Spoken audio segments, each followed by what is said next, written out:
Welcome to GK GS zone. आज का बहुत इंपॉर्टेंट टॉपिक है जो खान सर का बुक में है, जो बिहार एसआई का बुक है, जो खान सर के द्वारा ये बुक निकाली गई है और इसे आज हम वर्ल्ड हिस्ट्री का पार्ट कवर करेंगे। तो चलते हैं डायरेक्ट पॉइंट पे। और यदि मेरे चैनल को सब्सक्राइब किए सब्सक्राइब कर लें और बेल आइकन को प्रेस कर लें जिससे नोटिफिकेशन मिलती रहे। और यहाँ पे फर्स्ट पॉइंट दिया गया है कि प्राचीन विश्व जो आरंभ में कौन सी सदी में थी, तो आरंभ में 5वीं सदी में थी। आरंभ में कौन सी सदी में थी प्राचीन विश्व, तो 5वीं सदी में। और मध्यकालीन विश्व जो 5वीं सदी से 16वीं सदी तक आती है, 5वीं सदी से 16वीं सदी तक मध्यकालीन विश्व आती है। और आधुनिक काल में 16वीं सदी आती है, आधुनिक काल में 16वीं सदी।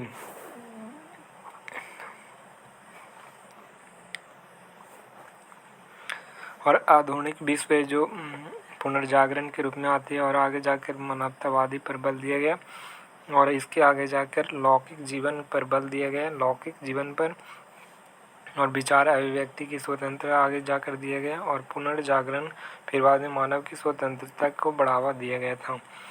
और पहला पढ़ेंगे और पुनर्जागरण के बारे में पढ़ेंगे तो यह नव युग के अवतरण की सूचना देने वाला पुनर्जागरण का आंदोलन 13वीं से 16वीं सदी में 13वीं से 16वीं सदी में क्या हुआ थी, तो पुनर्जागरण का आरंभ हुआ था 13वीं से 16वीं शताब्दी के बीच में और 1250 से 1550 ईस्वी तक, 1250 ईस्वी से लेकर 1550 ईस्वी तक पुनर्जागरण आंदोलन का प्रारंभ माना जाता है। और पुनर्जागरण का शाब्दिक अर्थ है क्या, फिर से जागना। पुनर्जागरण का शाब्दिक अर्थ होता है फिर से जागना। और नेक्स्ट पॉइंट यहाँ पे दिया गया है कि मध्यकाल है जो यूनानियों के लैटिन साहित्य को भुलाकर यूरोप के जनता अंधविश्वासों में पड़ गई थी। मध्यकाल में क्या हुआ था, तो यूनानियों के एवं लैटिन साहित्य को भुलाकर यूरोप के जनता अंधविश्वासों में पड़ गई थी और उसमें निराशा का भावना एवं उत्साहहीनता का जन्म ले लिया था। क्या हुआ, तो अंधविश्वासों में पढ़कर यूरोप के लोगों ने उसमें से निराशा और भावना और उसमें उत्साहहीनता की ने जन्म ले लिया और पुनर्जागरण ने मध्ययुगीन के आडम्बरों अंधविश्वासों और प्रथाओं को समाप्त किया। और इसने क्या किया, पुनर्जागरण में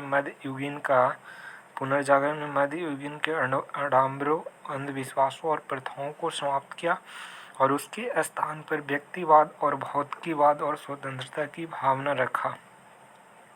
उसके स्थान पर क्या रखा, तो व्यक्तिवाद और भौतिकवाद और स्वतंत्रता की भावना का उन्नत किया और आर्थिक व्यवस्था में राष्ट्रवाद का प्रतिनिधि के रूप में किया।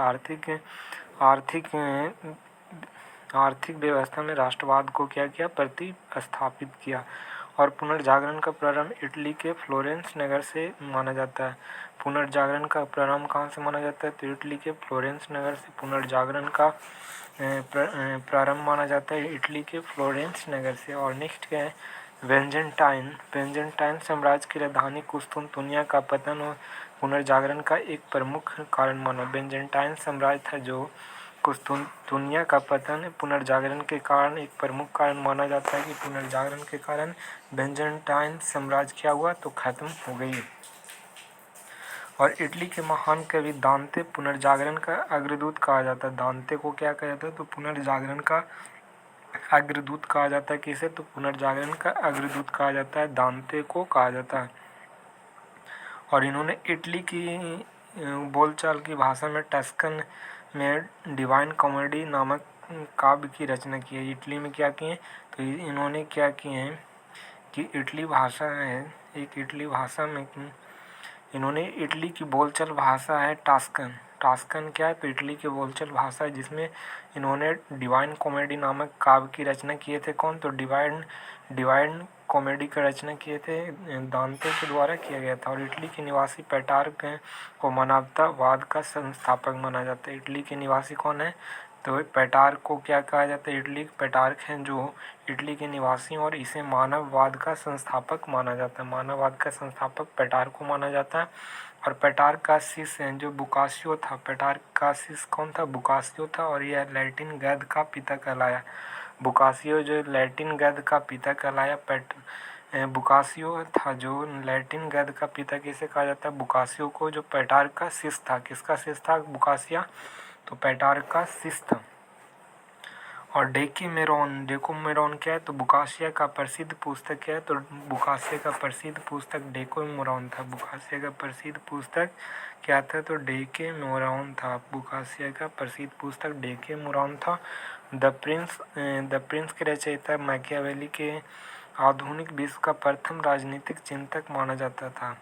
द प्रिंस के रचयिता कौन है, मैकियावेली। द प्रिंस के रचयिता कौन है, मैकियावेली, और इसे आधुनिक विश्व का प्रथम राजनीतिक चिंतक माना जाता है। आधुनिक विश्व का प्रथम राजनीतिक चिंतक किसे माना जाता है, द प्रिंस को। द प्रिंस के लेखक कौन है, मैकियावेली को आधुनिक विश्व का प्रथम राजनीतिक चिंतक माना जाता था। द लास्ट सफर और मोनालिसा नामक चित्रों के रचयिता कौन किए थे, तो लियोनार्दो दा विंसी के द्वारा किया इनका बुक है। लियोनार्दो दा विंसी के द्वारा लिखा गया 2 बुक है, द लास्ट सफर और मोनालिसा। द लास्ट सफर और मोनालिसा बुक किसके लेखक कौन है, तो लियोनार्दो दा विंसी। और चित्रकार के अलावा मूर्तिकार भी थे और इंजीनियर भी थे, वैज्ञानिक, दार्शनिक और कवि और गायक भी थे। लियोनार्दो दा विंसी चित्रकार के अलावा क्या कौन कौन से थे, तो मूर्तिकार थे, इंजीनियर थे, वैज्ञानिक थे, दार्शनिक थे एवं कवि और गायक भी थे। जियाटो को चित्रकला का जनक कहा जाता है। किसे, जियाटो को चित्रकला का जनक कहा जाता है। और कोपरनिकस ने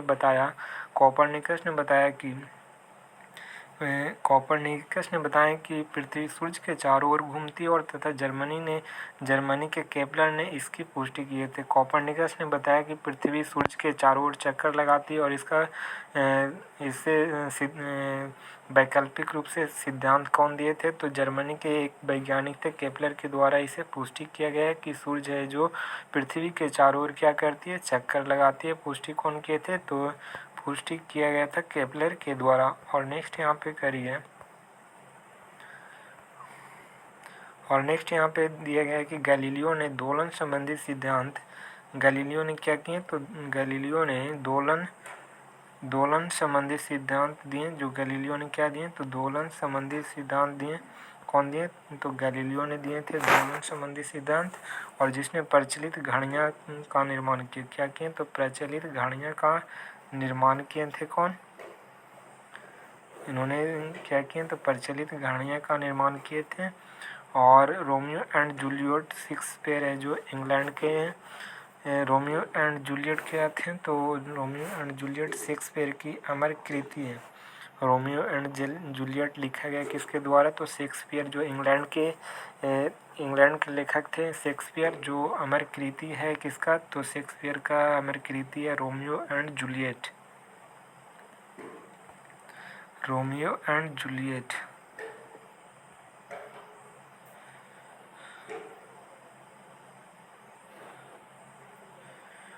और नेक्स्ट पॉइंट करेगी द लास्ट जजमेंट और the fall of man. The last judgement एवं द फॉल ऑफ मैन के लेखक कौन है, तो द लास्ट जजमेंट और द फॉल ऑफ मैन के लेखक कौन है, तो इसका लेखक हो गए हैं, इसका लेखक है माइकल एंजेलो। कौन है, तो माइकल एंजेलो हैं जो द लास्ट जजमेंट एवं द फॉल नामक के लेखक कौन है, Michelangelo. The last judgement एवं the fall of man. Michelangelo मूर्तिकार, स्थापत्यकार और इंजीनियर और कवि भी थे। माइकल एंजेलो क्या थे, तो मूर्तिकार भी थे, स्थापत्य कला भी थे। और नेक्स्ट करिए द लास्ट जजमेंट का चित्रण रोम के सिस्टाइन के द्वारा किया गया था। द लास्ट जजमेंट है, इसका कौन किए थे, तो द लास्ट जजमेंट के चित्रण कौन किए थे, तो रोम के सिस्टाइन गिरजाघर के छत में किया गया था। द लास्ट जजमेंट का चित्रण रोम के सिस्टाइन गिरजाघर में किया गया था। मार्टिन लूथर ने जर्मन भाषा में बाइबिल का अनुवाद प्रस्तुत किए थे। मार्टिन लूथर ने कौन सी भाषा में बाइबिल का अनुवाद किए थे, तो जर्मन भाषा में बाइबिल को क्या किए थे, तो मार्टिन लूथर ने जर्मन भाषा में बाइबिल को अनुवाद किए थे। और नेक्स्ट करिए न्यूटन ने गुरुत्वाकर्षण के नियम का पता लगाया था। गुरुत्वाकर्षण का नियम का पता किसके द्वारा लगाया गया था, तो न्यूटन के द्वारा लगाया गया था। और धर्म सुधार आंदोलन की शुरुआत 16वीं सदी से हुई थी। धर्म सुधार के आंदोलन का शुरुआत कब हुई थी, तो 16वीं सदी से हुई थी। कब हुई थी, 16वीं सदी से। और धार्मिक जीवन का यूरोपीय पुनर्जागरण के प्रभाव धर्म सुधार आंदोलन के रूप में सामने आए और पुनर्जागरण से पूर्व यूरोप पर कैथोलिक चर्च एक छत्र साम्राज्य था और सारा समाज धर्म केंद्रित और धर्म प्रेरित और धर्म नियंत्रित था। जो सारा समाज क्या थी तो धर्म केंद्रित पर थी, जो धर्म के अनुसार होती थी, और धर्म से प्रेरित, जो धर्म से जुड़े हुए लोग रहते थे, और धर्म में नियंत्रित के रूप में एक यूरोप का साम्राज्य का विस्तार हुआ था। और धर्म सुधार आंदोलन के धर्म के मूल स्वरूप के लिए कई चुनौतियां नहीं थी। धर्म सुधार आंदोलन के लिए बहुत से अनेक चुनौतियां थी और विरोध केवल व्यवहार एवं कार्यान्वयन का था और किसी ने भी ईसा मसीह बाइबल आदि अनास्था प्रकट नहीं की थी और किसी ने भी इसे ईसा मसीह बाइबल आदि में अनास्था प्रकट नहीं की थी। और जॉन विक्लिफ को धर्म सुधार आंदोलन का प्रातःकालीन तारा कहते हैं। जॉन विक्लिफ को धर्म सुधार आंदोलन का प्रातः काल कहा जाता है कि नहीं, तो धर्म सुधार आंदोलन का प्रातःकालीन तारा कहा जाता है जॉन विक्लिफ को। किसे? जॉन विक्लिफ को धर्म सुधार आंदोलन का प्रातः काल कहा जाता है। और इसके अनुयायी लोलार्ड्स थे। इसके अनुयायी कौन थे? तो लोलार्ड्स थे। और अमेरिका की खोज क्रिस्टोफर कोलंबस ने की थी। और अमेरिको वेस्पुची, इटली के नाम पर अमेरिका का नाम अमेरिका पड़ा। अमेरिगो वेस्पुची के जो इटली के थे निवासी, और अमेरिगो वेस्पुची थे जो इटली के निवासी थे, और इसी के नाम पर अमेरिका का नाम रखा गया था। और फ्रांसीसी बेकन इंग्लैंड का प्रसिद्ध निबंधकार थे। फ्रांसीसी बेकन इंग्लैंड के क्या थे? तो प्रसिद्ध निबंधकार थे फ्रांसीसी बेकन, और इसे आधुनिक विज्ञान का पिता कहा जाता है। तो आधुनिक विज्ञान का पिता किसे कहा जाता है? तो फ्रांसीसी बेकन को कहा जाता है। फेरी क्वीन क्या है? तो फेरी क्वीन एक एडमंड स्पेंसर की रचना है। फेरी क्वीन एडमंड स्पेंसर के द्वारा क्या किया गया था? तो इसकी रचना किया गया था फेरी क्वीन, जो एडमंड स्पेंसर के द्वारा किया गया था। और नेक्स्ट करिए, राफेल है जो इटली के चित्र सजीवता एवं सुंदरता के कारण आज भी विश्व प्रसिद्ध है। राफेल है जो किसके लिए प्रसिद्ध है? तो सुंदरता और सजीवता के लिए प्रसिद्ध है। और जो राफेल है जो इटली में एक चित्र है, उसका नाम है राफेल। और उसकी सर्वश्रेष्ठ रचना जीसस क्राइस्ट की माँ मेडोना का चित्र है। और इसमें सर्वश्रेष्ठ रचना किसकी? तो जीसस क्राइस्ट की माँ मेडोना की चित्र है। मैगलन समुद्री मार्ग से संपूर्ण विश्व का चक्कर लगाने वाला प्रथम व्यक्ति था। मैगलन था जो समुद्री मार्ग से संपूर्ण विश्व का चक्कर किसने लगाया था? तो मैगलन के द्वारा लगाया गया था। और प्रशांत महासागर का नामकरण स्पेन के निवासी कौन थे? तो स्पेन के निवासी मैगलन थे। जो प्रशांत महासागर का नामकरण किसने किया था? तो मैगलन के द्वारा प्रशांत महासागर का नामकरण किया गया था। और नेक्स्ट पढ़ेंगे हम अमेरिका के स्वतंत्रता संग्राम के बारे में पढ़ेंगे। तो ये यहाँ से चलते हैं, अमेरिका के स्वतंत्रता संग्राम।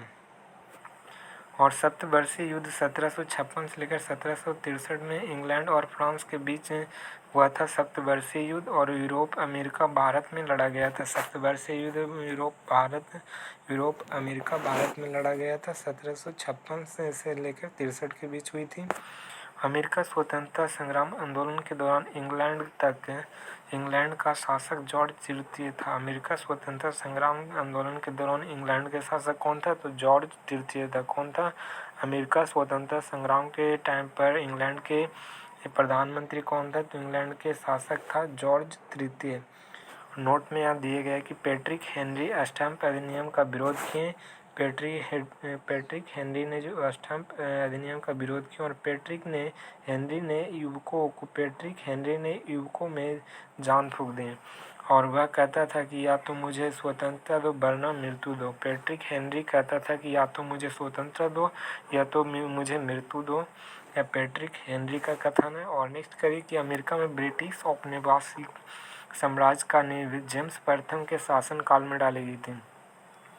अमेरिका में जो है ब्रिटिश औपनिवेशिक साम्राज्य का नींव किसके शासनकाल में डाली गई थी? तो जेम्स प्रथम के शासनकाल में अमेरिका में ब्रिटिश औपनिवेशिक साम्राज्य का नींव डाली गई थी। और 15वीं शताब्दी का अंत कोलंबस ने अमेरिका का पता लगाया था। 15वीं सदी के अंत में क्या किया? तो कोलंबस ने अमेरिका का पता लगाए थे। और इसी के साथ नेक्स्ट पॉइंट पे चलते हैं। और नेक्स्ट पॉइंट यहाँ पे करिए,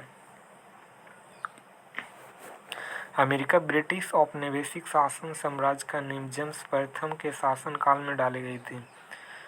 अमेरिका में ब्रिटिश औपनिवेशिक शासन साम्राज्य की नींव जेम्स प्रथम के शासनकाल में डाली गई थी और अमेरिका के मूल निवासी रेड इंडियन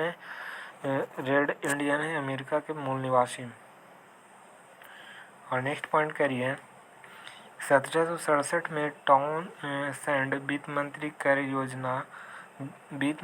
की कर योजना लागू किया गया था। 1767 में टाउनशेंड एक वित्त मंत्री थे और इसी के दौरान कर योजना को लागू किया गया था, यानी टैक्स योजना, और जिसमें ब्रिटिश संसद ने 5 चाय, शीशा, कागज, सिक्का, धातु, रंग और पर क्या किया, सीमा शुल्क लगा दिया। चाय, शीशा, कागज और सिक्का धातु और रंग पर सीमा शुल्क लगा दिया और अमेरिकियों ने उपनिवेशवासियों ने इन्हें देने से इनकार कर दिया और तथा सैमुअल एडम्स ने इनका प्रतिनिधित्व किया था। और इनका प्रतिनिधित्व कौन किए थे, तो टाउनशेंड के जो वित्त मंत्री थे, इनका प्रतिनिधित्व अमेरिका के प्रतिनिधित्व सैमुअल एडम्स के द्वारा किया गया था और इन्हें टैक्स न देने का इनकार का नेतृत्व सैमुअल एडम्स के द्वारा दिया गया था। अमेरिका 13 अंग्रेज बस्तियां क्या थी, तो अमेरिका में 13 अंग्रेज बस्तियां यानी उपनिवेश था, 13 उपनिवेश था। और ब्रिटिश सरकार के शोषण का विरोध करने के लिए उपनिवेशवासियों ने स्वाधीनता के पुत्र एवं स्वाधीनता के पुत्रियां नामक आदि संस्थाएं स्थापित किए थे। अमेरिका स्वतंत्रता संग्राम में तात्कालिक कारण लॉर्ड नॉर्थ की चाय नीति थी। अमेरिका स्वतंत्रता संग्राम का तत्कालिक कारण क्या थे, तो लॉर्ड नॉर्थ की चाय नीति थी जो अमेरिका स्वतंत्रता संग्राम का तत्कालिक कारण था। अमेरिका जो 16 दिसंबर 1773 को हुआ था, 16 दिसंबर 1773 में हुई थी, जिसे बोस्टन बंदरगाह में खड़े ईस्ट इंडिया को जहाज़ों पर चढ़ गया। उन्हें 340 चाय की पेटियां समुद्र में फेंक दिया और इसी घटना को बोस्टन टी पार्टी की घटना कहा जाता है। यह बोस्टन टी पार्टी घटना 16 दिसंबर 1773।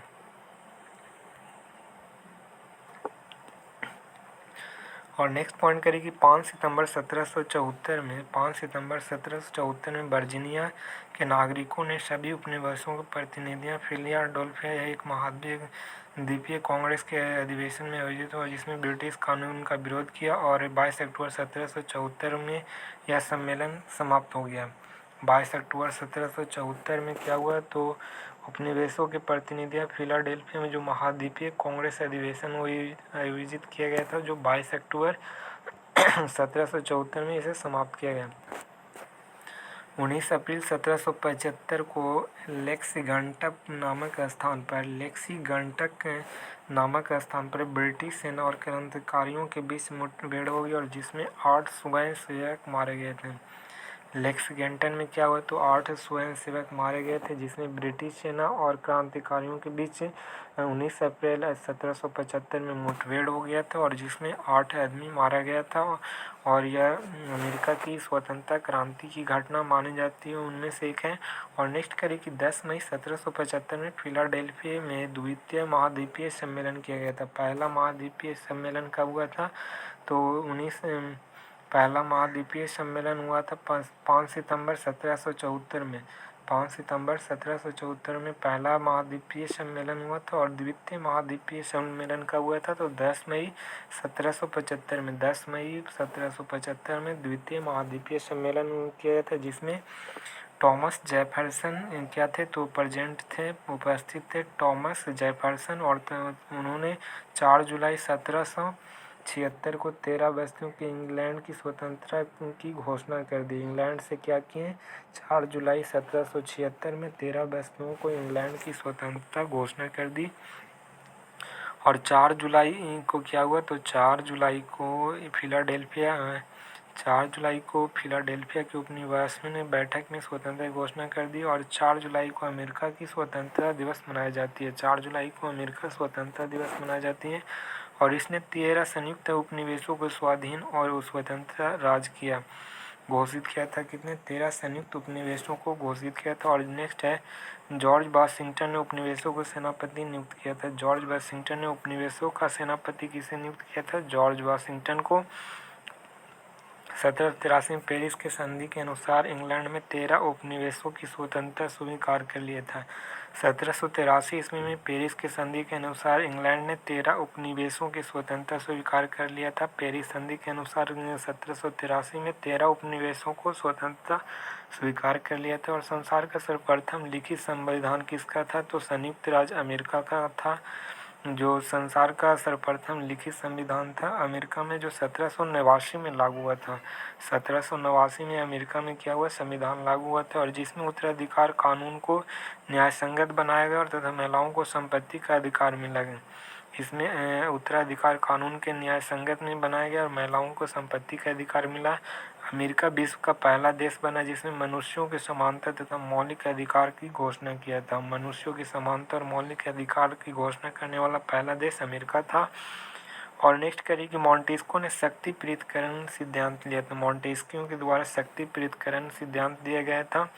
और अब्राहम लिंकन अमेरिका के राष्ट्रपति 1860 ईस्वी में बने थे।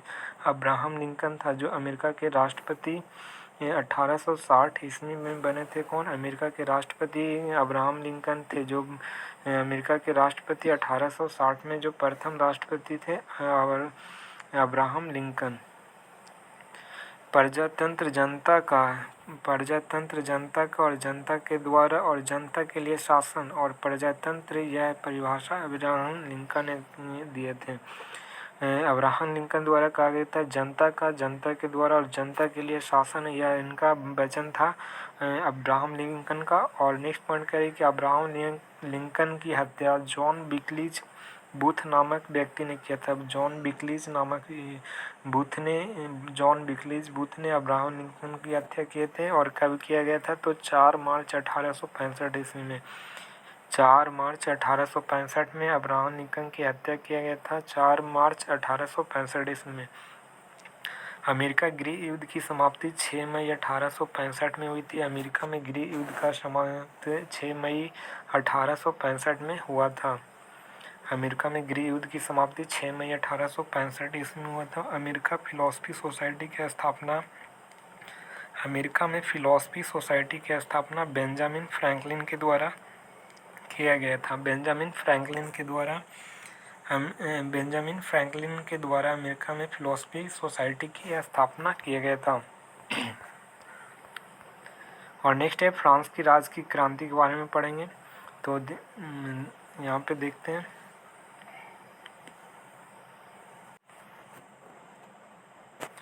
और नेक्स्ट है फ्रांस राज की क्रांति, और इसमें कहा गया कि मैं ही राज हूँ, और यह लुई 14वां के द्वारा कहा गया था कि मैं ही राज हूँ। लुई 14वां के द्वारा कहा गया था कि मैं ही राज हूँ।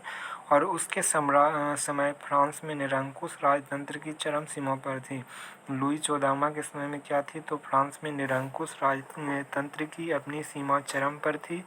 और 1774 ईस्वी में लुई 14वां फ्रांस की गद्दी पर बैठा था। लुई 14वां ने फ्रांस की गद्दी पर कब बैठा था? तो 1774 में। और फ्रांस की राजधानी कहाँ थी बनाया था? तो बरसाई को बनाया था। फ्रांस की राजधानी लुई 14वां के द्वारा बरसाई में बनाया गया था।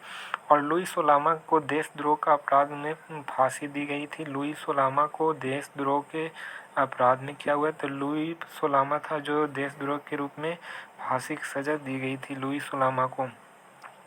फ्रांस की राजक्रांति 1789 ईस्वी में हुई थी और लुई 16वां के शासनकाल में हुई थी। फ्रांस की राजक्रांति कब हुआ था? तो फ्रांस की राजक्रांति हुई थी 1789 ईस्वी में। फ्रांस की राजक्रांति कब हुआ था? 1789 में हुआ था। फ्रांस की राजक्रांति 1789 में हुआ था। फ्रांस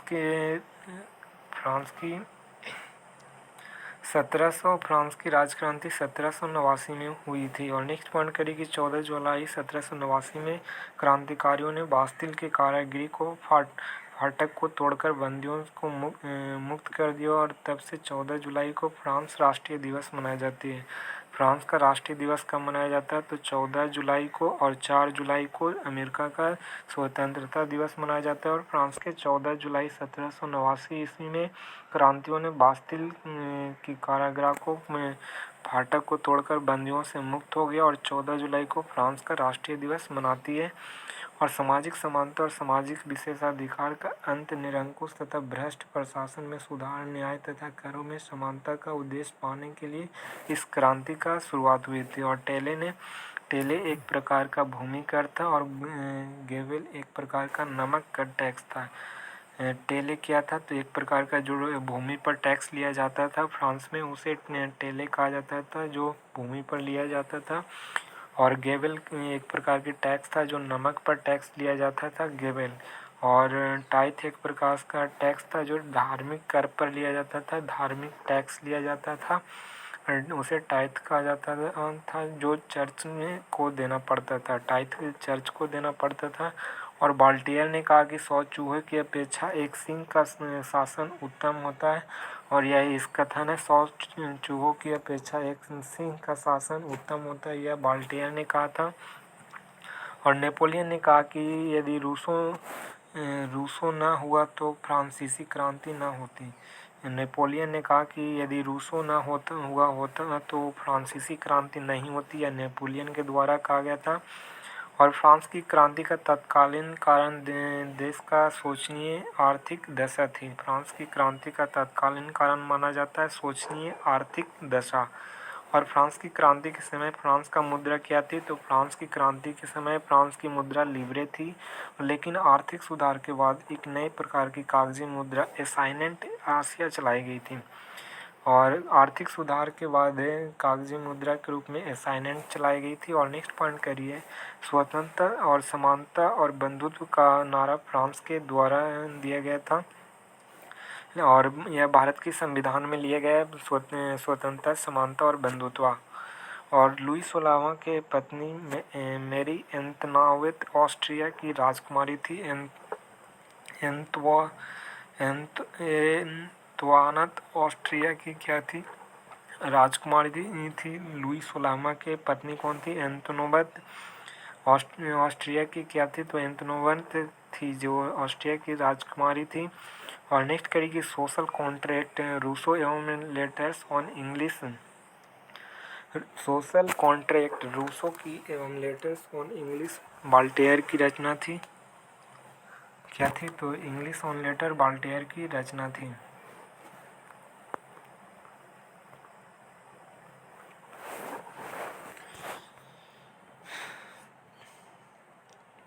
सोशल कॉन्ट्रैक्ट किसकी रचना थी? तो रूसो की थी सोशल कॉन्ट्रैक्ट। और लेटर्स ऑन इंग्लिश बाल्टेयर की रचना थी। लेटर्स ऑन इंग्लिश किसके द्वारा लिखा गया था? तो बाल्टेयर के द्वारा। और सोशल कॉन्ट्रैक्ट लिखा गया था रूसो के द्वारा। और नेक्स्ट करिए कि मॉन्टेस्को की रचना क्या थी? तो मॉन्टेस्को की रचना थी, मॉन्टेस्को कानून की आत्मा की रचना मॉन्टेस्को ने किया था। और कानून की आत्मा की रचना कौन किए थे? तो मॉन्टेस्को के द्वारा किया गया था। और 14 जुलाई 1789 को क्रांतिकारियों ने बास्तिल के जेल में फाटक तोड़कर बंदियों कर भाग गए थे। 14 जुलाई को 1789 में फाटक तोड़कर भाग गए थे। फ्रांसीसी क्रांति में बाल्टेयर, मॉन्टेस्को और रूसो जैसे दार्शनिक ने महत्वपूर्ण योगदान दिए थे। फ्रांसीसी क्रांति से संबंधित है बाल्टेयर, संबंधित है मॉन्टेस्को और रूसो। सोशल कॉन्ट्रैक्ट रूसो की रचना। और विधि का आत्मा की रचना किसने किए थे? तो विधि की आत्मा की रचना मॉन्टेस्क्यू के द्वारा किया गया था। विधि की आत्मा की रचना मॉन्टेस्क्यू के द्वारा। और 5 मई 1789 को स्टेट्स जनरल का अधिवेशन वर्साई के शानदार राजमहल में आरंभ हुआ था। स्टेट्स जनरल का अधिवेशन वर्साई के शानदार महल में 5 मई 1789 को यह आरंभ किया गया था। और स्टेट्स जनरल की कुल संख्या 1200 थी, जिनमें अधिक 600 से अधिक तीसरे सदन के सदस्य थे। स्टेट्स जनरल में कुल कितने सदस्य थे? 12 थे, जिसमें से 600 से अधिक सदस्य कौन से सदन से थे? तो तीसरे सदन से थे। तीसरे स्टेटस एक सदस्य एक मत का सिद्धांत चाहता था। तीसरे स्टेटस है जो एक सदस्य और एक मत का सिद्धांत चाहता था। और सांस्कृतिक राष्ट्रीयता का जनक हर्डर को कहा जाता है। सांस्कृतिक राष्ट्रीयता का जनक किसे कहा जाता है? तो हर्डर को कहा जाता है। और फ्रांस में कई वर्षों की क्रांति, अशांति, अव्यवस्था को एक निरंकुश शासक जो नेपोलियन का उदय हुआ और जिसे न केवल फ्रांस से आपत्ति थे और यूरोप भी प्रभावित हुए। फ्रांस और यूरोप दोनों प्रभावित हुए थे किससे? तो नेपोलियन से प्रभावित हुए थे और वह डिक्टेटर था। वह क्या था? तो नेपोलियन या डिक्टेटर था और उसे शासन के स्वतंत्र की स्थान नहीं था, किंतु क्रांति को दो भावनाओं को समानता एवं बंधुत्व का उसने पूर्णतः पालन किया था। नेपोलियन का जन्म कब हुआ था? तो 15 अगस्त 1769 में नेपोलियन का जन्म हुआ था 15 अगस्त 1769 में। और कौन से द्वीप पर? कोर्सिका द्वीप पर। और अजासियो नामक नगर में कार्लो बोनापार्ट और लेटिजिया रोमलिनो के घर में। कार्लो बोनापार्ट इसका पिताजी के नाम था नेपोलियन का, और लेटिजिया इसकी माता का नाम था।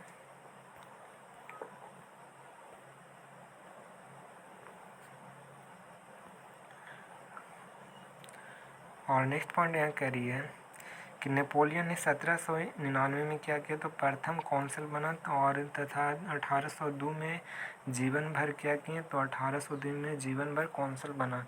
नेपोलियन 1799 में प्रथम कौंसिल बना और 1802 में जीवन भर इसने कौंसिल बना। 1802 में जीवन भर क्या बने? कौंसिल। नेपोलियन का पिता का नाम कार्लो बोनापार्ट था और पेशे से क्या थे? तो वकील थे। कार्लो बोनापार्ट नेपोलियन का पिता था जो पेशे से वकील थे। नेपोलियन ने ब्रिटेन की सैनिक अकादमी में शिक्षा प्राप्त की थी। ब्रिटेन के सैनिक अकादमी में नेपोलियन ने शिक्षा प्राप्त किए थे। और 1799 में नेपोलियन ने फ्रांस के डायरेक्टरी की एक शासन का अंत कर दिए। डायरेक्टरी शासन का अंत कर दिए थे नेपोलियन के द्वारा। कब किया गया था? तो 1799 में। और स्वयं प्रथम कौंसिल बने थे और इस कौंसिल फ्रांस के नए संविधान की रचना की। और इस कौंसिल ने क्या किया? तो फ्रांस की नए संविधान की रचना किए थे। 1804 ईस्वी में नेपोलियन खुद को फ्रांस का सम्राट घोषित कर दिया और नेपोलियन बोनापार्ट एक अन्य नाम लिटिल कारपोरल के नाम से जाना जाता है। नेपोलियन बोनापार्ट था जो इसका अन्य नाम क्या है? तो लिटिल कारपोरल के नाम से जाना जाता है। और 1804 ईस्वी में नेपोलियन खुद को फ्रांस का सम्राट घोषित किया था। नेपोलियन का आधुनिक फ्रांस का निर्माता माना जाता है। आधुनिक फ्रांस का निर्माता नेपोलियन को माना जाता है। और माल्टा के प्रश्न पर इंग्लैंड एवं फ्रांस के मध्य युद्ध हुआ था। माल्टा के जो एक प्रश्न पूछा था और जिसमें इंग्लैंड और फ्रांस के मध्य में क्या हो गया? युद्ध हो गया। और 1800 ईस्वी में नेपोलियन ने बैंक ऑफ फ्रांस की स्थापना किए थे। तो नेपोलियन के द्वारा बैंक ऑफ फ्रांस की स्थापना कब किया गया था? तो 1800 ईस्वी में। नेपोलियन ने कानूनों का संग्रह तैयार करवाया और जिसे नेपोलियन कोड कहा गया। नेपोलियन ने क्या किया? तो कानून का एक नियम तैयार करवाया जिसे नेपोलियन कोड कहा गया। और नेपोलियन ने इंग्लैंड के आर्थिक रूप से कमज़ोर करने के लिए महाद्वीपीय व्यवस्था लागू किया था। इंग्लैंड को आर्थिक रूप से कमज़ोर करने के लिए नेपोलियन ने क्या किया? तो महाद्वीपीय व्यवस्था लागू किया था। और अक्टूबर 1805 ईस्वी में इंग्लैंड फ्रांस के बीच ट्रागल्फर का युद्ध हुआ था। ट्रागल्फर का युद्ध हुआ था इंग्लैंड और फ्रांस के बीच में। कब हुआ था? तो 1805 ईस्वी में।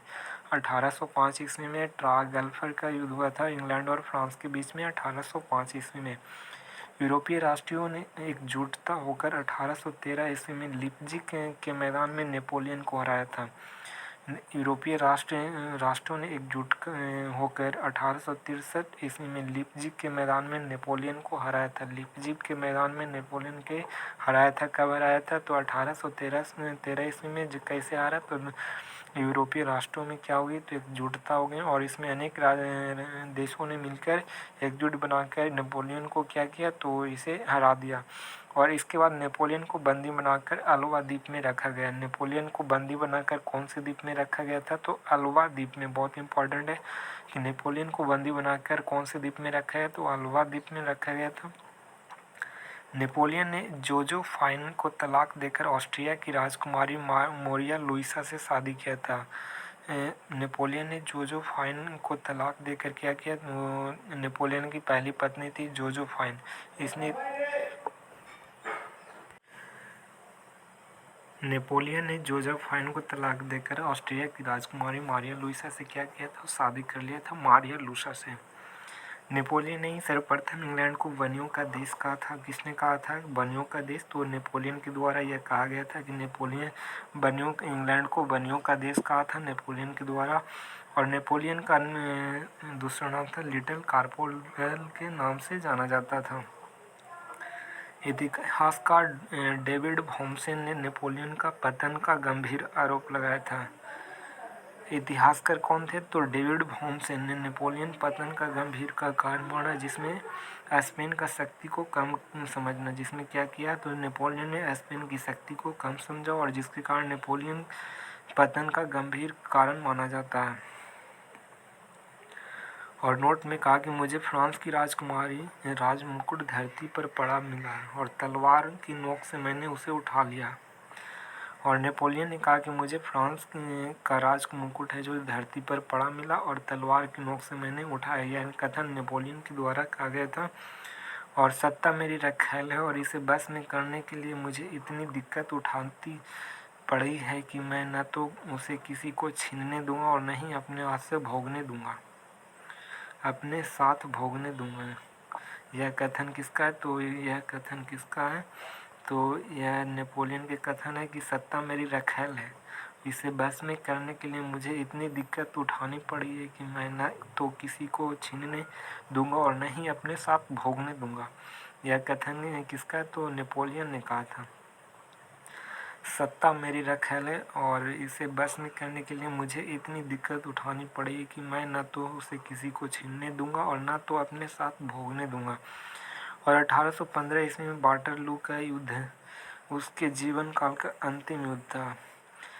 वाटरलू का युद्ध कब हुआ था? 1815 ईस्वी में। और नेपोलियन का क्या था? तो जीवन काल का अंतिम युद्ध माना जाता है वाटरलू का युद्ध, जो 1815 ईस्वी में हुआ था और उसे आत्मसमर्पण करनी पड़ी और उसे सेंट हेलेना द्वीप में भेज दिया गया था। उसे क्या किया? तो नेपोलियन ने सेंट हेलेना द्वीप में भेज दिया गया था और जहां 1821 में क्या हुई? तो मृत्यु हो गई थी। सेंट हेलेना द्वीप में भेज दिया गया था वाटरलू के युद्ध के बाद और 1821 में मृत्यु हो गई थी। नेपोलियन को यूरोप में राष्ट्रीय राज्यों का निर्माण का श्रेय नेपोलियन को जाता है। यूरोप में राष्ट्रीय राज्यों का निर्माण का श्रेय किसे दिया जाता है? तो नेपोलियन को दिया जाता है कि यूरोप में राष्ट्रीय राज्यों का निर्माण हुआ। यह नेपोलियन के कारण माना जाता है। और नेपोलियन ने फ्रांस की क्रांति के सिद्धांतों के अन्य देशों में पहुंचाया और जनसाधारण में स्वतंत्रता की भावना को उत्पन्न की।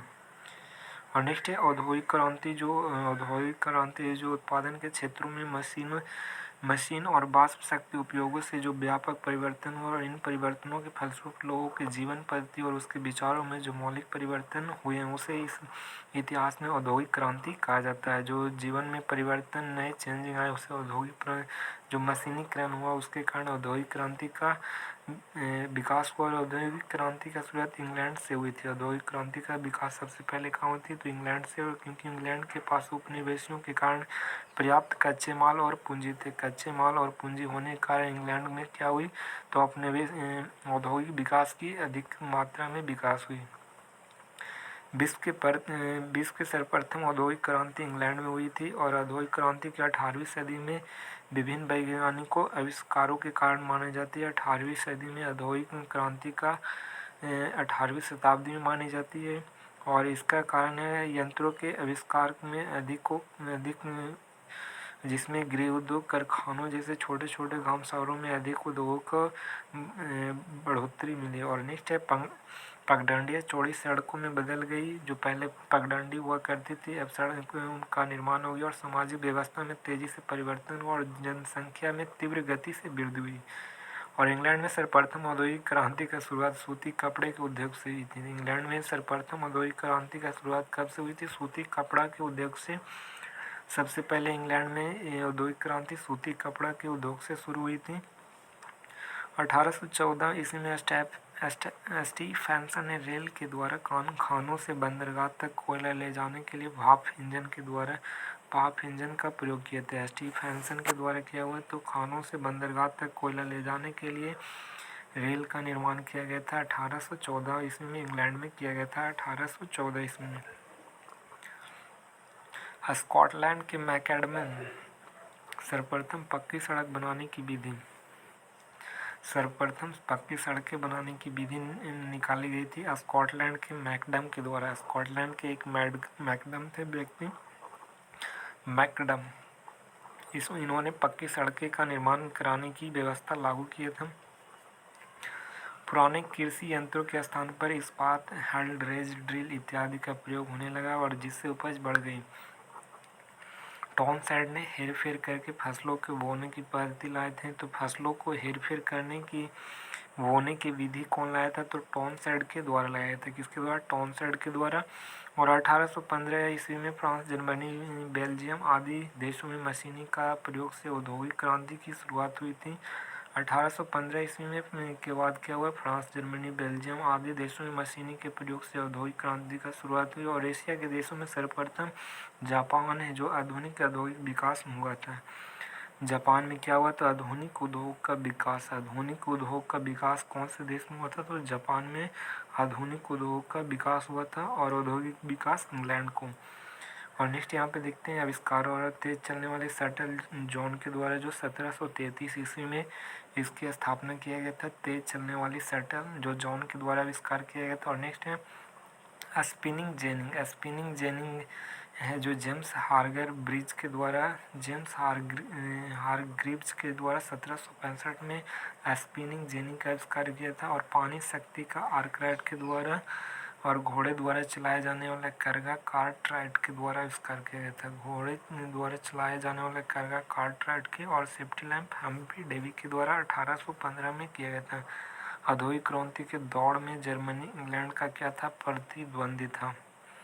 जर्मनी इंग्लैंड का प्रतिद्वंदी माना जाता है। औद्योगिक क्रांति के दौड़ में इंग्लैंड के प्रतिद्वंदी जर्मनी था। और नेक्स्ट है इटली के एकीकरण जो 19वीं सदी के प्रारंभ में इटली के कई छोटे छोटे राज्यों में बंटा और जिसमें सबसे शक्तिशाली था सार्डिनिया की राज था जो सबसे शक्तिशाली माना, जो इटली के कई छोटे छोटे राज्यों में बंटा था। और इटली की राष्ट्रीयता की भावना को जागृत करने का श्रेय किसे दिया जाता है? तो इटली की राष्ट्रीयता की भावना को जागृत करने का श्रेय नेपोलियन बोनापार्ट को दिया जाता है। इटली की राष्ट्रीयता को भावना को जागृत करने के लिए नेपोलियन बोनापार्ट को माना जाता है। और इटली के एकीकरण मार्ग ऑस्ट्रिया में सबसे बड़ा बाधक था। इटली के एकीकरण के मार्ग में ऑस्ट्रिया का सबसे बड़ा बाधक कौन था? तो इटली के एकीकरण में ऑस्ट्रिया सबसे बड़ा बाधक था। ऑस्ट्रिया सबसे बड़ा बाधक था इटली के एकीकरण में। इटली के एकीकरण का जनक जोसेफ मेजनी को कहा जाता है। इटली के एकीकरण का जनक किसे माना जाता है? जोसेफ मेजनी को। और उसने यंग इटली नामक संस्था की स्थापना किया था। जोसेफ मेजनी ने यंग इटली का स्थापना किया था और गिबर्टी कार्बोनेरी नामक गुप्त संस्था की स्थापना किए थे। जोसेफ मेजनी के द्वारा गिबर्टी कार्बोनेरी नामक गुप्त संस्था की स्थापना किया गया था। और नेक्स्ट करिए। और नेक्स्ट 1851 ईस्वी में पीडमोंट सार्डिनिया के साथ सर विक्टर इमैनुअल ने कॉन्ट काबूल को अपना प्रधानमंत्री नियुक्त किया था। पीडमोंट सार्डिनिया के साथ सर विक्टर इमैनुअल ने कॉन्ट काबूल को क्या किया? तो प्रधानमंत्री नियुक्त किया था। कॉन्ट काबूल को 1851 में प्रधानमंत्री नियुक्त किया था। और 1854 ईस्वी में क्रीमिया युद्ध में भाग लेकर काबूल ने इटली की समस्या को अंतर्राष्ट्रीय समस्या बना लिया। क्रीमिया के युद्ध कब हुआ था? तो 1854 में हुआ था। और इटली के समस्या को अंतर्राष्ट्रीय समस्या बना दिया गया। किसके? तो बड़े वहाँ के प्रधानमंत्री इटली के थे कॉन्ट काबूल ने। क्रीमिया के युद्ध के दौरान अंतर्राष्ट्रीय समस्या को यहाँ बना दिया गया था। और एकीकरण प्रथम चरण में काबुल ने फ्रांस की सहायता से 1858 ईस्वी में क्या हुआ? तो इटली के एकीकरण में काबुल ने फ्रांस की सहायता से 1858 ईस्वी में ऑस्ट्रिया के पराजित कर लोग लैम्बार्डी क्षेत्र प्राप्त कर लिया था। ऑस्ट्रिया को पराजित करके लैम्बार्डी क्षेत्र क्या किया? तो इटली प्राप्त कर लिया था। ऑस्ट्रिया के साथ युद्ध के समय टस्कानी, मोरने आदि राज्यों के जनमत संग्रह किया सार्डिनिया में मिला था। और यह एकीकरण का द्वितीय चरण था। एकीकरण के तृतीय चरण का श्रेय गॉरिबाल्डी को जाता है। और एकीकरण का द्वितीय चरण का श्रेय किसे दिया जाता है? तो इसे इससे कॉन्ट काबूर को दिया जाता है इटली के एकीकरण का द्वितीय चरण, और तृतीय चरण का श्रेय दिया जाता है गौरीवाल्डी को। गौरीवाल्डी को इटली के एकीकरण का तलवार कहा जाता था। गौरीवाल्डी को इटली के एकीकरण का तलवार कहा जाता है। और तृतीय चरण में गौरीवाल्डी ने कौन सा जीता था? सिसिली द्वीप को जीता था। इटली ने तृतीय चरण में, इटली के एकीकरण के तृतीय चरण में कौन सा द्वीप जीता था? तो सिसिली द्वीप। गौरीवाल्डी ने लाल कुर्ती नाम से एक सेना संगठन किया था।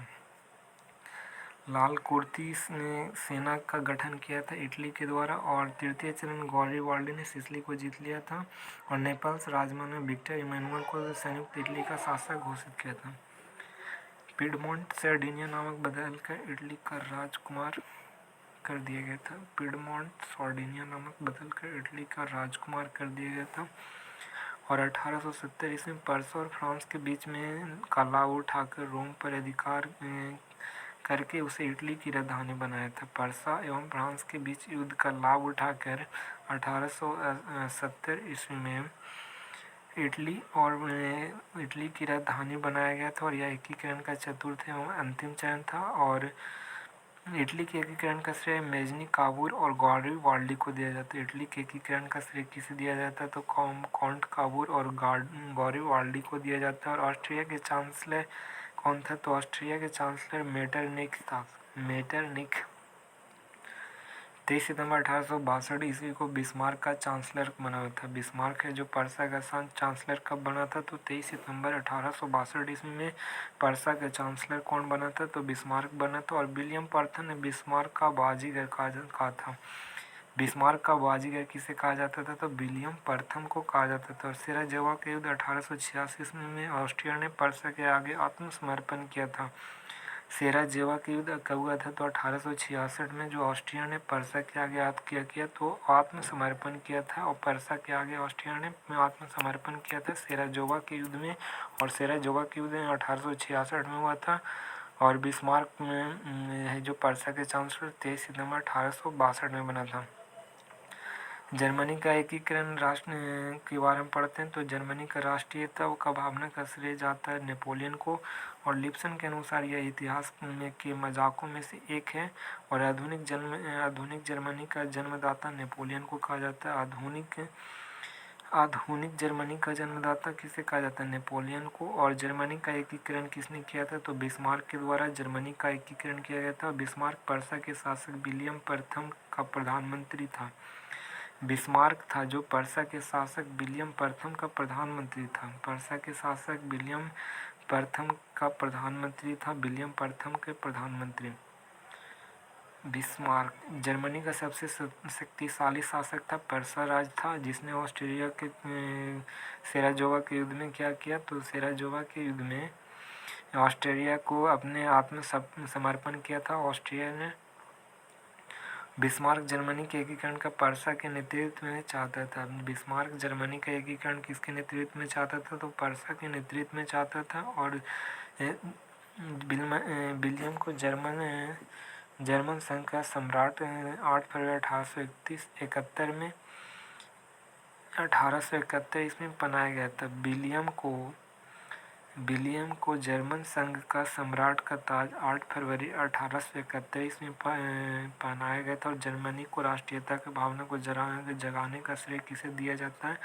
तो जर्मनी को राष्ट्रीयता का भावना का जगाने का श्रेय नेपोलियन को दिया जाता है। और नेपोलियन ने छोटे छोटे राज्यों को मिलाकर 39 राज्यों का एक संघ बनाया था। नेपोलियन ने क्या किया? तो छोटे छोटे राज्यों मिलाकर 39 राज्य बनाए। तो इसे जो राइन संघ कहा था। नेपोलियन के द्वारा 39 छोटे छोटे राज्यों को राइन संघ कहा था।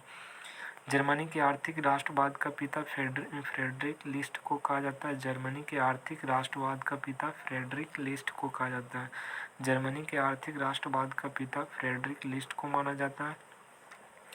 1832 ईस्वी में पर्सा ने जर्मनी के 12 राज्यों 12 राज्यों के सहयोग करके जाल बरीन नामक आर्थिक संगठन का निर्माण किया था। 1832 ईस्वी में पर्सा ने जर्मनी के 12 राज्यों के सहयोग करके जाल बरीन नामक आर्थिक संगठन का निर्माण किया था।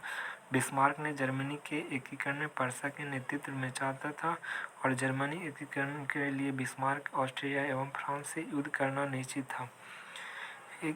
जर्मनी के एकीकरण के लिए बिस्मार्क का ऑस्ट्रिया एवं फ्रांस से क्या करना था, तो युद्ध करना निश्चित था। 1832 से 1850 ईस्वी तक जर्मनी पर ऑस्ट्रिया का आधिपत्य था। एकीकरण के क्रम में पर्सा को डेनमार्क, ऑस्ट्रिया तथा फ्रांस के युद्ध करना पड़ा था। एकीकरण के क्रम में पहले पर्सा को डेनमार्क, ऑस्ट्रिया और फ्रांस से युद्ध करना पड़ा था। जर्मनी के एकीकरण में क्या किया, तो जर्मनी के एकीकरण में डेनमार्क से, ऑस्ट्रिया से और फ्रांस से युद्ध करना पड़ा था। 1864 ईस्वी में सेल्जबर्ग तथा होल्स्टीन के प्रश्न पर जर्मनी के डेनमार्क से युद्ध हुआ था। सेल्जबर्ग और होल्स्टीन के प्रश्न पर जर्मनी के डेनमार्क से युद्ध हुआ और डेनमार्क पराजित हुआ और दोनों के बीच गैस्टिन की संधि 1865 में हुई थी। गैस्टिन की संधि डेनमार्क और जर्मनी के बीच, दोनों के बीच गैस्टिन की संधि 1865 में हुआ था, जो 1864 ईस्वी में सेल्जबर्ग और होल्स्टीन के प्रश्न पर हुए थे। और अपनी कूटनीति से बिस्मार्क ने ऑस्ट्रिया के यूरोप के राजनीतिक में अकेला कर दिया। अपनी कूटनीति से बिस्मार्क ने ऑस्ट्रिया के यूरोप की राजनीति में अकेला कर दिया और दोनों में 1866 में युद्ध हुआ, जिसमें ऑस्ट्रिया का पराजय हुआ और प्राग संधि के अनुसार जर्मनी का राज भंग कर दिया। प्राग संधि के अनुसार जर्मनी राज भंग कर दिया गया और पर्सा का राजा विलियम प्रथम जर्मन सम्राट बना। पर्सा का राजा कौन बना था, तो विलियम जर्मन सम्राट बना था। जर्मन सम्राट और उसे कैसर की उपाधि थी। उसे कैसर की उपाधि से विभूषित किया था विलियम जर्मन सम्राट को। राजा विलियम प्रथम था। कैसर की उपाधि राजा विलियम प्रथम को बिस्मार्क एवं लॉ रक्त की नीति का अनुसरण किया था और जर्मनी का एकीकरण किया था। बिस्मार्क ने लॉ और रक्त की नीति का अनुसरण किया और जर्मनी के एकीकरण में प्रमुख भूमिका निभाई थी। बिस्मार्क ने विलियम प्रथम का राज्याभिषेक प्रसिद्ध वर्साई के महल में संपन्न हुआ था। वर्साई के महल में विलियम प्रथम को राज्याभिषेक किया गया था और विलियम प्रथम ने बिस्मार्क को बाजीगर कहा था। विलियम प्रथम ने क्या किया, तो बिस्मार्क को बाजीगर कहा था और फ्रांस और पर्सा के बीच सेडोन का युद्ध 15 जुलाई 1870 ईस्वी को हुई। सेडोन का युद्ध 15 जुलाई 1870 ईस्वी में हुई थी। फ्रांस और पर्सा के बीच सेडोन का युद्ध फ्रांस और पर्सा के बीच में 15 जुलाई 1870 ईस्वी को। नेपोलियन तृतीय ने पर्सा के आगे 1 सितंबर 1870 ईस्वी को आत्मसमर्पण किया था। नेपोलियन तृतीय ने पर्सा के आगे 1 सितंबर 1870 ईस्वी को आत्मसमर्पण किया था और 26 फरवरी 1871 ईस्वी के संधि के प्रारंभिक शर्तों पर हस्ताक्षर हुआ और 10 मई 1871 ईस्वी को फ्रैंकफर्ट की संधि पर हस्ताक्षर हुआ। एकीकृत में जर्मन राष्ट्र के निर्माण में राके, बोमर, लेसर इत्यादि दार्शनिक महत्वपूर्ण भूमिका निभाए थे। राके, बोमर, लेसर विलियम प्रथम के शासनकाल में पर्सा का रक्षा मंत्री बानरून एवं सेनापति वॉन मॉल्टेक थे। विलियम प्रथम के शासनकाल में पर्सा के रक्षा मंत्री वानरून थी और सेनापति बानरून मॉल्टेक। नेक्स्ट है रूसी क्रांति, जो 1917 में हुई और रूस के शासक को जार कहा जाता है। और क्रांति के समय रोम ना बन सका। रोम क्या था, तो क्रांति के समय निकोलस द्वितीय रूस का जार था और उसकी पत्नी जरीना पथभ्रष्ट रास्पुटिन के प्रभाव में थी। जार अलेक्जेंडर द्वितीय ने 1862 इसमें दास प्रथा का अंत किया था। जार अलेक्जेंडर द्वितीय ने 1862 ईस्वी में दास प्रथा का अंत कर दिया और इसलिए उसे जार मुक्ति दाता कहा जाता है। अलेक्जेंडर द्वितीय को जार मुक्ति दाता कहा जाता है और 1862 ईस्वी में दास प्रथा को अंत कर दिया गया था। 22 जनवरी 1905 के दिन जार के पास जा रहे भूखे मजदूरों के समूह पर सेना ने गोलियां बरसाई और इसे खूनी रविवार के नाम से जाना जाता है। 22 जनवरी 1905 में के दिन जार के पास जा रहे भूखे मजदूर के समूह पर सेना ने क्या किया, गोलियां बरसाई और इसे खूनी रविवार के नाम से जाना जाता है। खूनी रविवार 22 जनवरी 1905 में हुई थी और रूस की क्रांति का तत्कालीन कारण प्रथम विश्व युद्ध में रूस की पराजय हुई थी। रूस की क्रांति के तत्कालीन कारण माना जाता है, प्रथम विश्व युद्ध में रूस की पराजय का कारण माना जाता है रूसी क्रांति। और 7 फरवरी 1917 में रूस क्रांति का प्रथम विस्फोट हुआ था।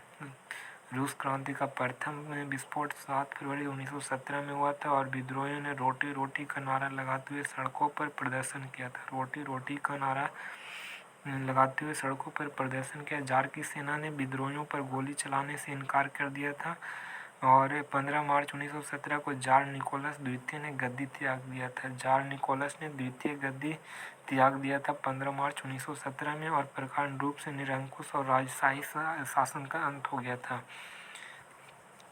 और रूस के साम्यवाद की स्थापना 1898 में हुआ था। रूस के साम्यवाद की स्थापना 1898 में और कालांतर में वैचारिक मतभेद के आधार पर दो भागों में ब्लेस्विक और मेनेस्विक में बढ़ गया था।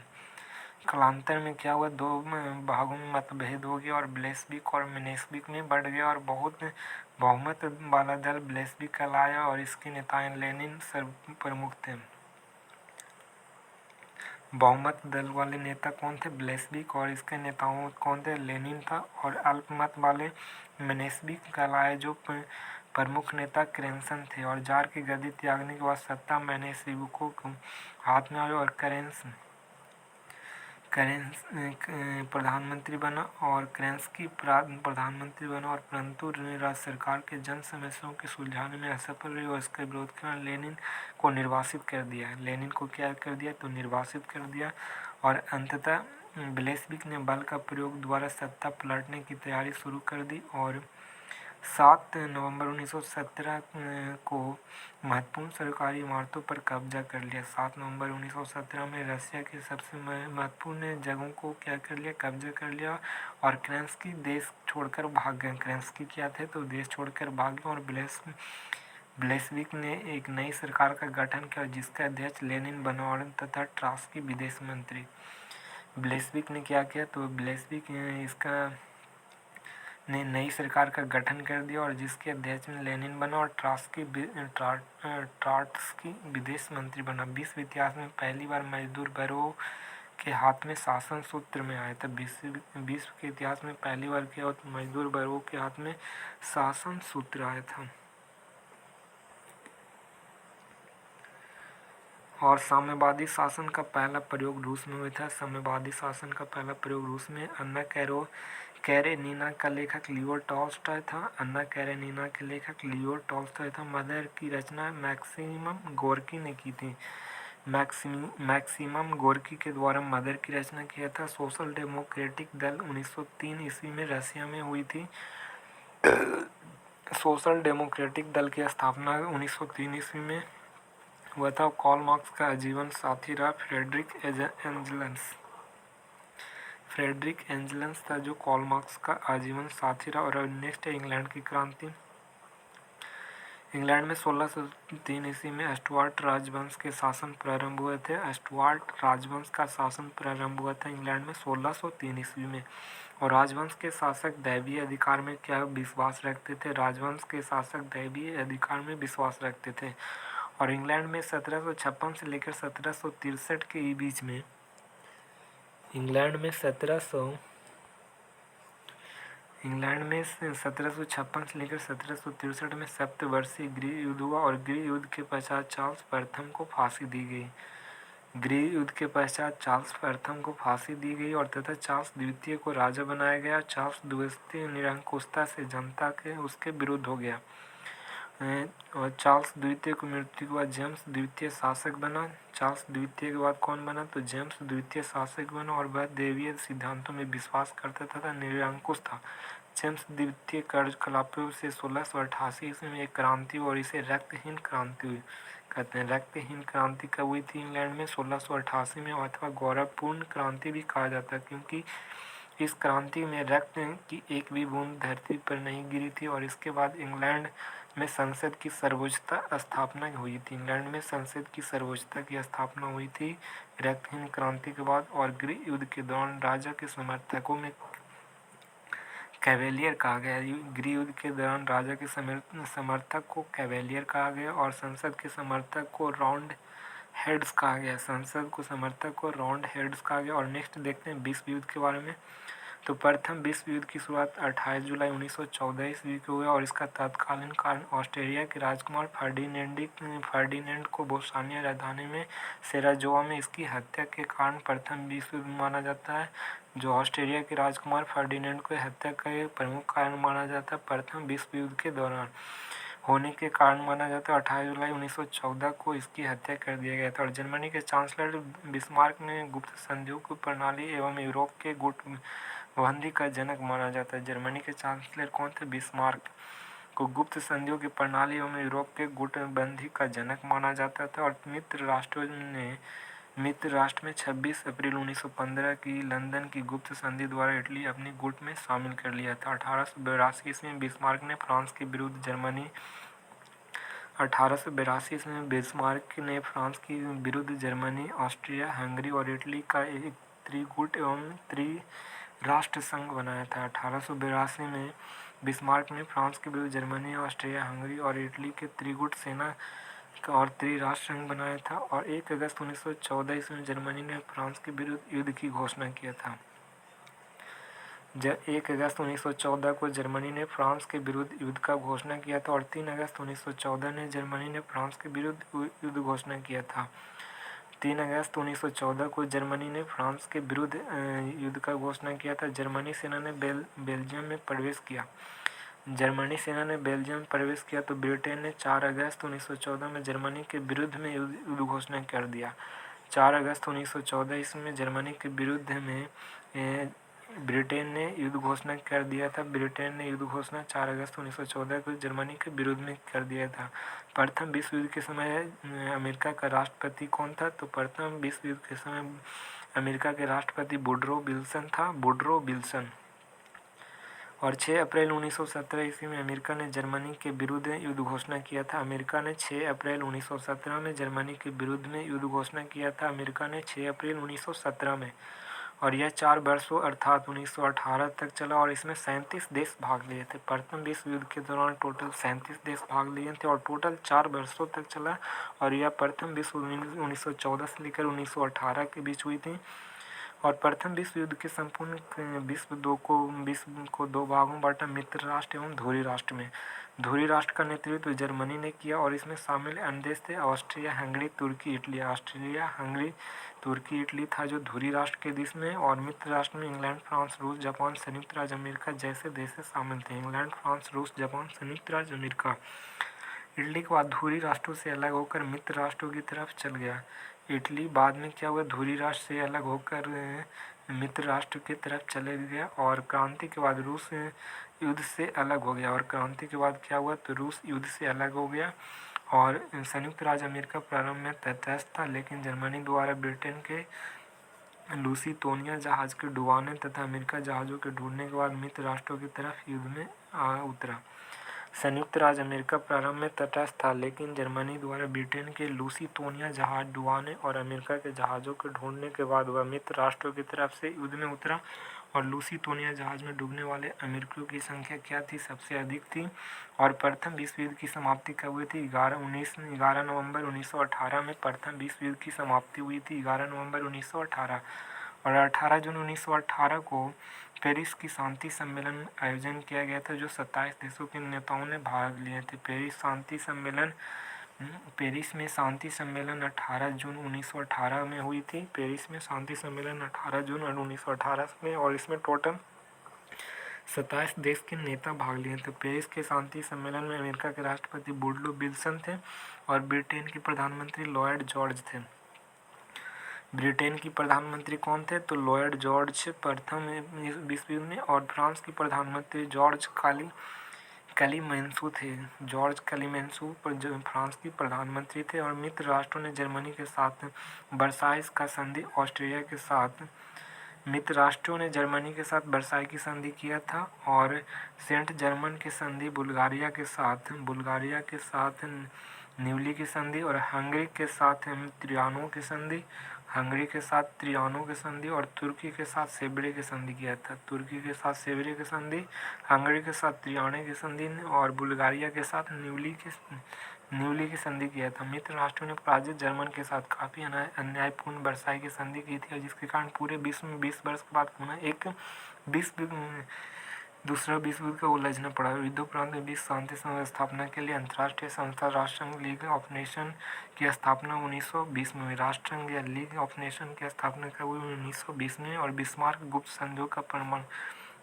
बिस्मार्क को गुप्त संधियों की प्रणाली का जनक था। बिस्मार्क था जो गुप्त संधियों की प्रणाली का जनक था।